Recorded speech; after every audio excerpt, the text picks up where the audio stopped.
बहादुर शाह जफर के सारे शहजादों के सर कलम करके उसके सामने क्यों पेश किए गए?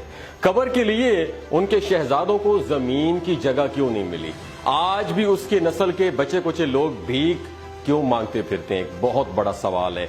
पढ़िए, देखिए और अपनी नस्ल को भी बताइए कि याद रखिए, तबाही एक दिन में नहीं आ जाती। याद रखिए, सुबह ताखीर से बेदार होने वाले अफराद मेरी इस वीडियो को गौर से सुनिएगा।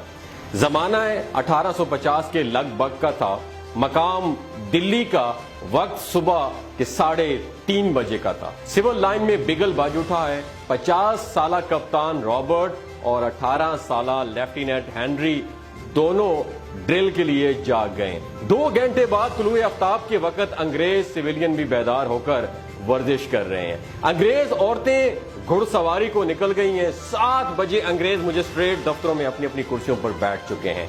ईस्ट इंडिया कंपनी के सफीर सर थॉमस मटकाफ दोपहर तक काम का अक्सर हिस्सा खत्म कर चुका है। कोतवाली और शाही दरबार के खतों का जवाब दिया जा चुका है। बहादुर शाह जफर के ताजा तरीन हालात का तज्जिया आगरा और कलकत्ता भेज दिया गया है। दिन के 1 बजे सर मटकाफ बग्गी पर सवार होकर वक्फा करने के लिए घर की तरफ चल पड़ा है। यह है वो वक्त जब लाल किला के शाही महल में सुबह की चहल पहल शुरू हो रही है।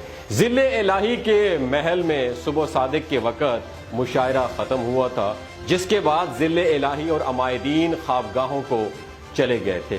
इस हकीकत का दस्तावेजी सबूत मौजूद है दोस्तों के लाल किला में नाश्ते का वक्त और दिल्ली के बरतानवी हिस्से में दोपहर का लंच का वक्त एक ही था। 2000 से जायद शहजादों का बटेरबाजी, मुर्गबाजी, कबूतरबाजी और मेंढों की लड़ाई का वक्त भी वही था। अब 100 साल या 150 साल पीछे चले जाते हैं दोस्तों। बरतानिया से नौजवान अंग्रेज कलकत्ता, अगली और मद्रास की बंदरगाहों पर उतरते हैं। बरसात का मौसम है, मच्छर है और पानी है। मलेरिया से औसत 2 अंग्रेज रोजाना मरते हैं, लेकिन एक शख्स भी इस मर्गाबाद से वापस नहीं आता। लॉर्ड क्लाइव पेहरोल घोड़े की पीठ पर सवार होता है। अब 2020 में हम आ जाते हैं। 95% से ज्यादा अमरीकी रात का खाना 7 बजे तक खा लेते हैं, 8 बजे तक अपने बिस्तर में होते हैं और सुबह 5 बजे से पहले उठ जाते हैं। बड़े से बड़ा डॉक्टर सुबह 6 बजे अस्पताल में मौजूद होता है। पूरे यूरोप, अमेरिका, जापान, ऑस्ट्रेलिया और सिंगापुर में कोई दफ्तर, कारखाना, इदारा, अस्पताल ऐसा नहीं जहां अगर ड्यूटी का वक्त 9 बजे है तो लोग 9:30 बजे आए। आजकल चीन दुनिया की दूसरी बड़ी ताकत बन चुकी है। पूरी कौम सुबह 6 से 7 बजे नाश्ता और दोपहर 12:30 बजे लंच और शाम 7 बजे तक डिनर कर चुकी होती है। अल्लाह की सुन्नत दोस्तों याद रखिए, किसी के लिए नहीं बदलती। उसका कोई रिलेटिव नहीं है, ना उसने किसी को जना ना किसी ने उसको जना। जो मेहनत करेगा तो वही कामयाब होगा। ईसाई वर्कर थॉमस मेटकॉफ 7 बजे दफ्तर पहुंच जाएगा तो दिन के 1 बजे तौलिया बरदार कनीजों से साफ करने वाला बहादुर शाह जफर मुसलमान बादशाही क्यों ना हो, नाकाम रहेगा। बदर में फरिश्ते नुसरत के लिए उतारे गए थे, लेकिन उससे पहले मुसलमान पानी के चश्मों पर कब्जा कर चुके थे, जो आसान काम नहीं था। और खुदा के महबूब रात भर या तो पॉलिसी बनाते रहे या फिर सजदे में पड़े रहते थे। हैरत है कि उन दानिश्वरों पर हमें हैरत है जो ये कहकर कौम को मजीद अफ्यून खिला रहे हैं कि पाकिस्तान 27वीं रमजान को बना था, कोई इसका बाल बीका नहीं कर सकता। क्या सल्तनत खुदादाद पाकिस्तान अल्लाह की रिश्तेदार थी? क्या सल्तनत खुदादाद मैसूर अल्लाह की दुश्मन थी?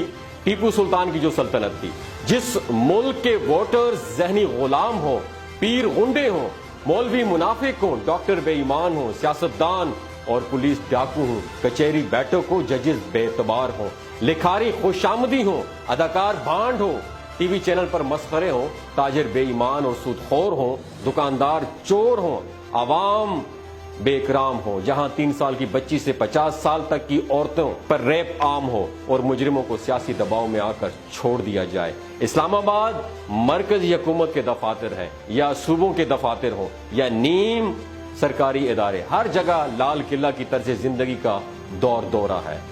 कितने वजीर, कितने सेक्रेटरी, कितने इंजीनियर, कितने डॉक्टर, कितने पुलिस ऑफिसर, कितने डीसीओ, कितने क्लर्क 8 बजे ड्यूटी पर मौजूद होते हैं। क्या इस कौम को तबाह और बर्बाद करने से दुनिया की कोई कौम बचा सकती है? जिस मुल्क में तो किसी को इसलिए मसनद पर नहीं बिठाया जा सकता कि वो दोपहर से पहले उठता ही नहीं है और कोई उस पर फख्र करता है कि वो दोपहर को उठता है, लेकिन दोपहर तक रिमोट कंट्रोल खिलौनों से दिल बहलाता रहता है। जबकि कुछ को तो इस बात पर फख्र है कि वो दोपहर के 3 बजे उठते हैं। क्या इस मुआशरे की इखलाकी पस्ती की कोई हद बाकी है? जो भी काम आप दोपहर को जवाल के वक्त शुरू करेंगे दोस्तों, याद रहिए वो जवाल ही की तरफ जाएगा। और हम बहैसियत कौम जवाल के वक्त उठते हैं, इसलिए हम जवाल का शिकार हैं। कभी भी इसमें बरकत और तरक्की नहीं होगी। ये मत सोचा करें कि मैं सुबह सवेरे उठकर काम पर जाऊंगा तो उस वक्त लोग सो रहे होंगे। मेरे पास गाहक किधर से आएंगे? गाहक और रिस्क याद रखिए अल्लाह रब्बुल इज्जत भेजते हैं। दोस्तों, आप भी जिंदगी में तरक्की करना चाहते हैं, आप भी चाहते हैं कि आपका इलाका, आपका खानदान, आपका मुआशरा, आपका मुल्क तरक्की करे, तो सुबह सवेरे उठने की आदत बनाएं। जवाल के टाइम मत उठिएगा, वरना आप भी जवाल का शिकार हो जाएंगे। जो कौमें तरक्की कर चुकी हैं वो कौमें सुबह से उठने के आदी हैं। वो कौमें सुबह सवेरे अपने दफ्तर में आने की आदी होती हैं। सुबह सवेरे उठने की आदत को अपने रूटीन बनाएं और जिंदगी में कामयाबी हासिल करें।